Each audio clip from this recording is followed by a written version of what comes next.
एक छोटा सा गांव था। चारों तरफ हरियाली थी। हरियाली इतनी घनी थी कि ऐसा लगता था जैसे प्रकृति ने इस गांव को अपनी गोद में ले रखा हो। पहाड़ दूर से दिखाई देते थे। यह पहाड़ गांव के सुंदर दृश्यों को और भी मनमोहक बना देते थे। गांव के लोग बहुत सरल थे। उनकी जीवन शैली भी उतनी ही सरल और सुखद थी। सभी एक दूसरे की मदद करते थे। दिन खुशहाल थे। गांव में एकता और प्रेम का माहौल था। रातें चांदनी से भारी होती थी। तारे आसमान में चमकते और गांव को रोशन करते। गांव के पास एक घना जंगल था। यह जंगल गांव के जीवन का एक महत्वपूर्ण अंग था। लोग दिन में लकड़ी लेने जाते थे। लकड़ी से उनका रोजी रोटी चलती थी। लेकिन सूरज ढलने के बाद कोई नहीं जाता था। जंगल रात को भयानक हो जाता था। कहते थे जंगल में बुरी आत्माओं का वास है। लोग रात को जंगल के पास भी नहीं जाते थे। गांव में एक कुआं था, ठंडा और मीठा पानी। ये पानी सभी के लिए जीवनदायी था। गांव वाले यहीं से पानी भरते थे। कुआं उनके जीवन का एक आवश्यक हिस्सा था। कुआं के पास एक पीपल का पेड़ था, बड़ा और पुराना। यह पेड़ गांव के इतिहास का एक जीवंत प्रतीक था।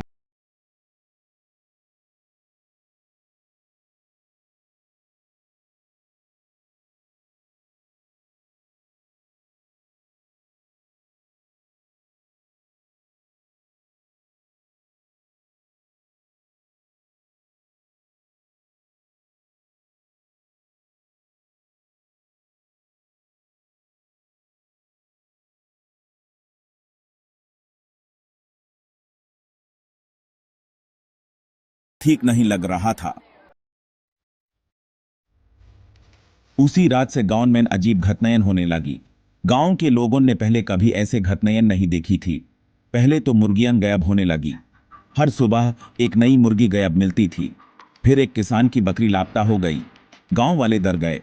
उन्हें समझ नहीं आ रहा था कि ये सब कैसे हो रहा है। उन्होंने जंगल में खोजबीन की। हर कोने को छान मारा, लेकिन उन्हें कुछ भी हाथ नहीं लगा। लेकिन उन्हें कुछ नहीं मिला। जंगल बिल्कुल खामोश और भयानक था। एक रात अमित को नींद नहीं आ रही थी। उसके मन में अजीब सा डर था।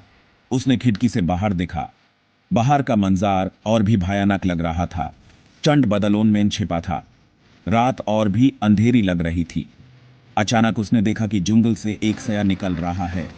वो धीरे धीरे गांव की तरफ बढ़ रहा था। साया तेजी से गांव की तरफ बढ़ रहा था। उसकी चाल में कुछ अजीब था। अमित की नजर साया पर पड़ी।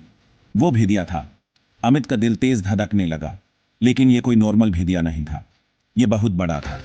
उसका आकार देखकर अमित का होश उड़ गया और उसकी आंखें लाल थी, जैसे खून से भरी हुई हो, जैसे आग जल रही हो।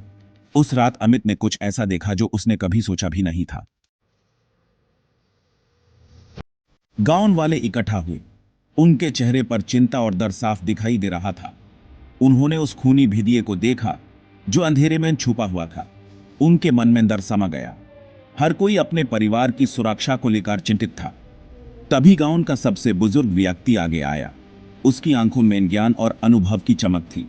उसने कहा, यह कोई साधारण भेदिया नहीं है। यह श्रापित है। एक कहानी है जो हमें याद रखनी चाहिए। बहुत साल पहले इसी जंगल में एक क्रूर शिकारी रहता था। उसका नाम था रघा। वो बेरहमी से जानवरों को मारता था। उसके लिए शिकार सिर्फ एक खेल था। एक दिन उसने एक भेदिए को मार डाला जो गर्भवती थी। उस भेदिए की चीख से जंगल का सन्नाटा टूट गया। मारते हुए भेदिए ने उसे श्राप दी। उसकी आत्मा को भेदिए के रूप में भटकने का श्राप। उसकी आत्मा को भेदिए के रूप में भटकने का श्राप। जब तक कोई उसके कर्मों का पछतावा ना दिला दे। जब तक कोई उसके कर्मों का पछतावा ना दिला दे। गांव वालों को समझ आ गया कि उन्हें क्या करना होगा। गांव वालों को समझ आ गया। उन्होंने फैसला किया कि वे उस शिकारी के वंशजों को ढूंढेंगे और उनसे माफी मांगेंगे। उन्होंने फैसला किया कि वे उस शिकारी के वंशजों को ढूंढेंगे और उनसे माफी मांगेंगे। तभी उस खूनी भेदिए का श्राप खत्म होगा। तभी उस खूनी भेदिए का श्राप खत्म होगा। लेकिन सवाल यह था कि उन्हें वो वंशज मिलेंगे कैसे। लेकिन सवाल यह था कि उन्हें वो वंशज मिलेंगे कैसे। गांव वाले इस उलझन में थे। कहीं ऐसा तो नहीं कि वो भेदिया पहले से ही उनके बीच मौजूद हो। गांव वाले इस विचार से और भी घबरा गए।